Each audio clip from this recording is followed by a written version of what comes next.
So we open an antique store. Now we've got 10 times as much stuff as we had before. We had to buy a warehouse.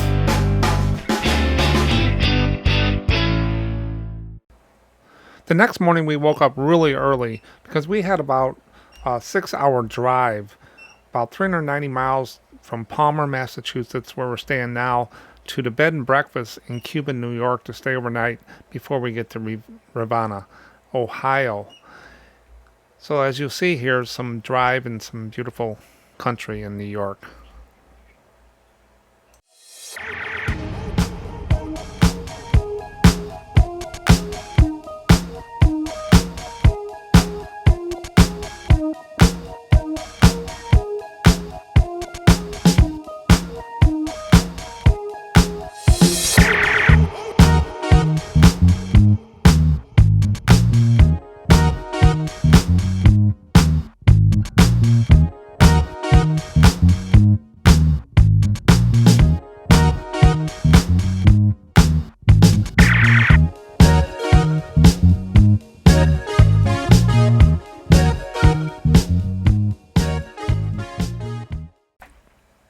Now, after our long drive, we finally pulled into Cuba.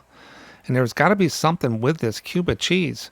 I guess it's pretty special, and they're known for it around here because we see this big building and the signs all over. This is the inn we stayed at. It's called the Inn 28, a bed and breakfast now. A little history on the building.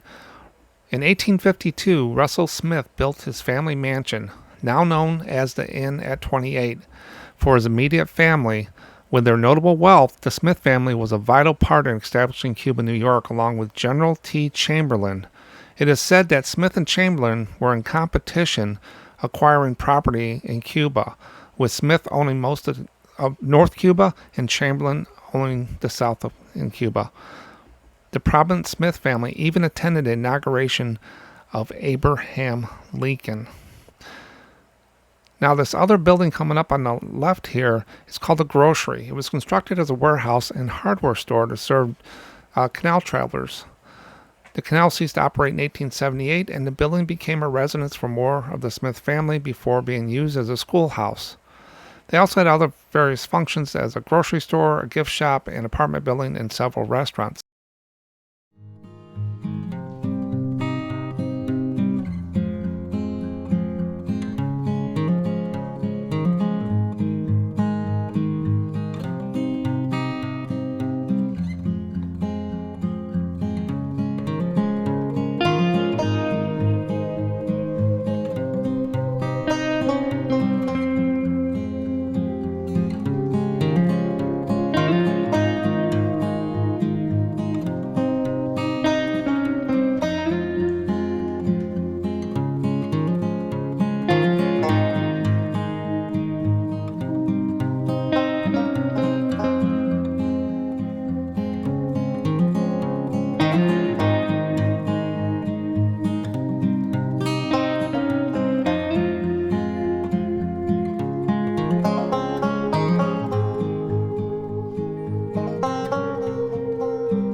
After getting our stuff up to our room, we decided to go get something to eat at a local drive-in right around the corner, and then we decided to take a walk around town and take in some local sights and people.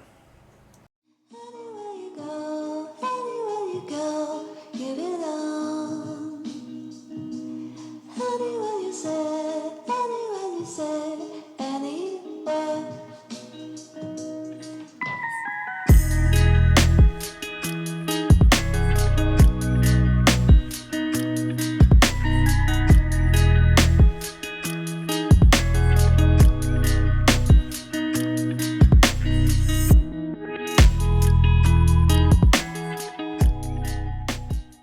So with Cuba, is it the history of Cuba?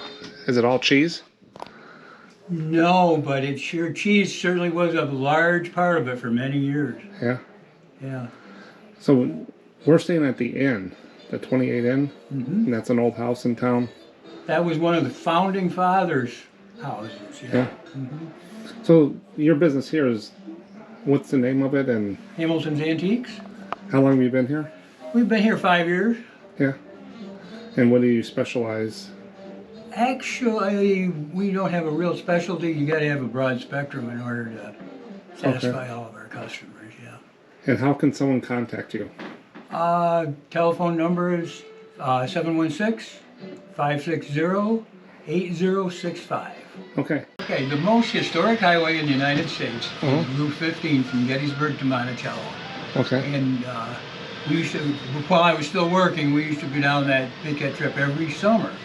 And we'd go to historic sites in the morning, and then it was warm, so we would go to antique malls in the afternoon. Okay. Always came back with a whole bunch of stuff.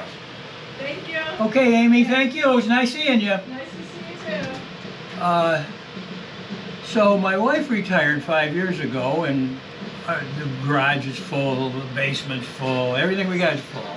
So my son said, why don't you open an antique store? So we opened an antique store. Now we've got 10 times as much stuff as we had before. We had to buy a warehouse down the street to put it all in. So that's our story with the antique store. A lot of the viewers have the same problem. Yeah.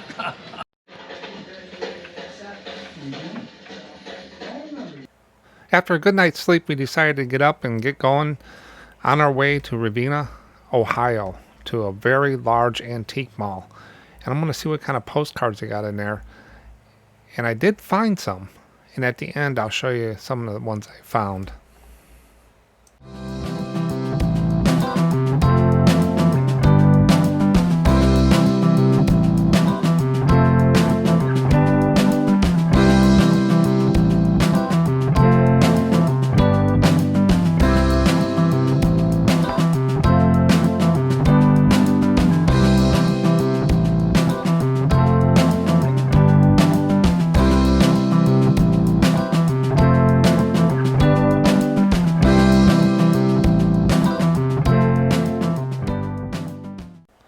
After about a 4-hour drive, we finally made it to I-76 Antique Mall in Ravenna, Ohio.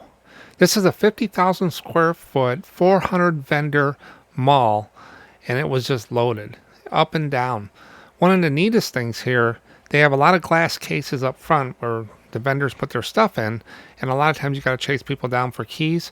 They have a light switch on each end of the aisle. So if you need to look at something in a cabinet, you just turn the switch on and a green light comes on and up in the ceiling fixture, and the people at the counter there will come over and help you. I did find a bunch of postcards, and I spent over $250 in this mall. So now I'm going to show you some of the cards that I found. Nothing special, but I got some good prices on some of them. Wow, I think we spent the last 2 days more in the truck than we did on the ground. But Cuba, New York was a really cool town to go through. We did see some other antique stores and stuff, but I didn't buy anything in Cuba. There wasn't anything really special that I saw there, but it was nice to get out and stretch our legs and walk around. Mr. Hamilton at Hamilton Antiques was really cool. We got to see a lot of stuff in his store, and he's got a really nice store. It's really put together well. It's in a great spot. Food was great at that drive-in. We ended up eating twice there. They had great ice cream cones too. But as we made our way to Ravenna, I'm not for sure if I'm saying it right, Ohio, that antique mall there, I-76 Antique Mall, was just huge.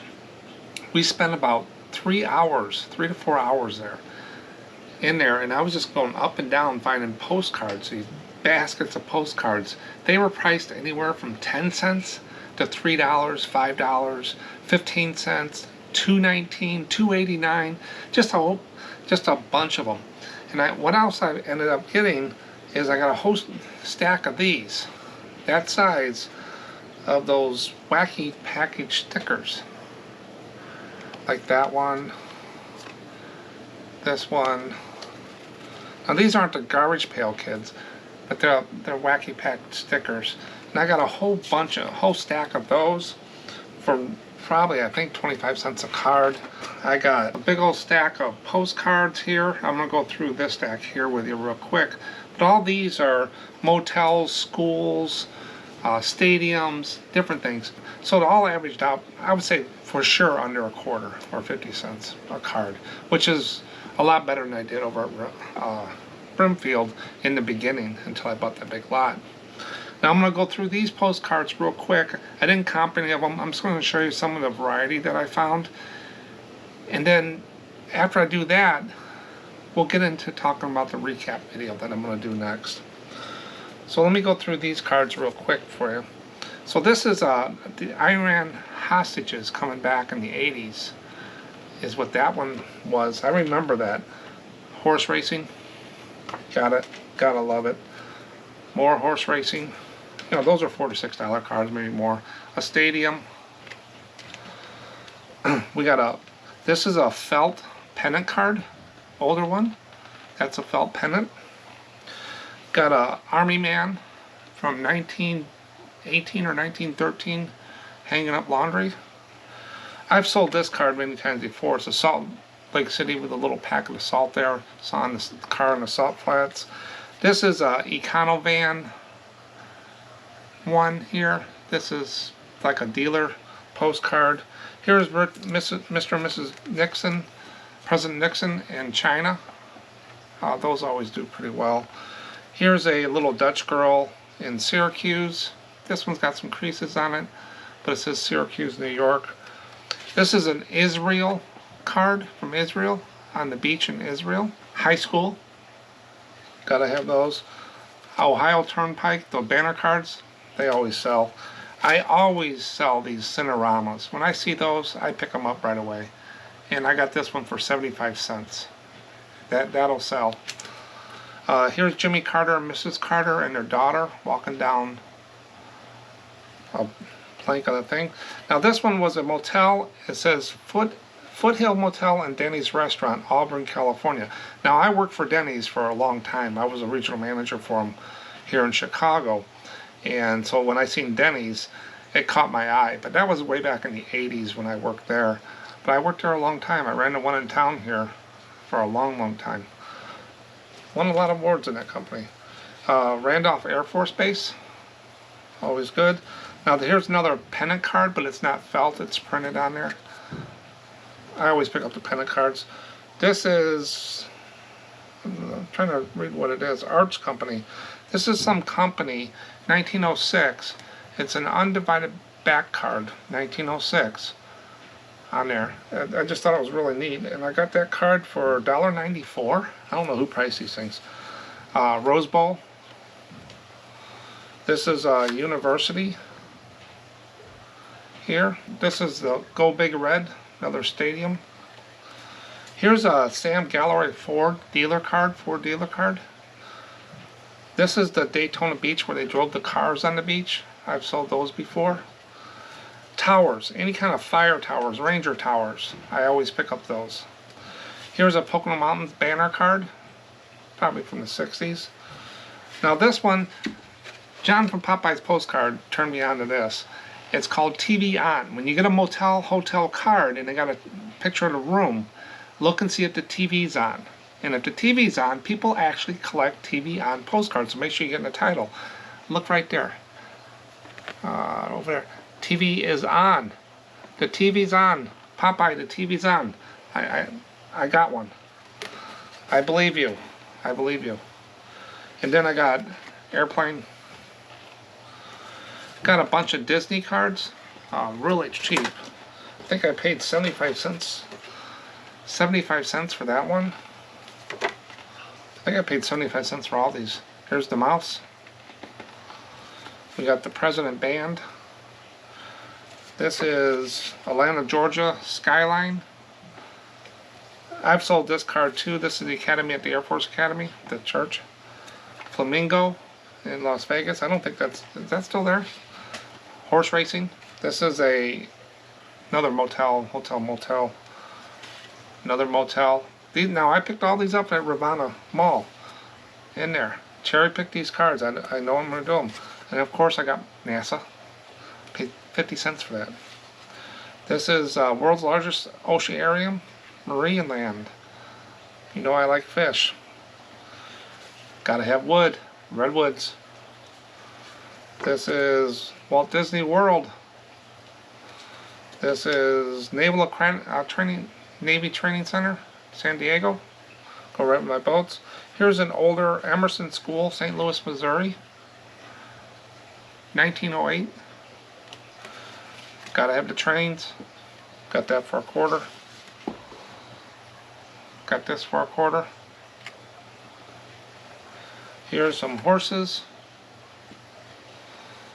Another nice motel. Horses racing.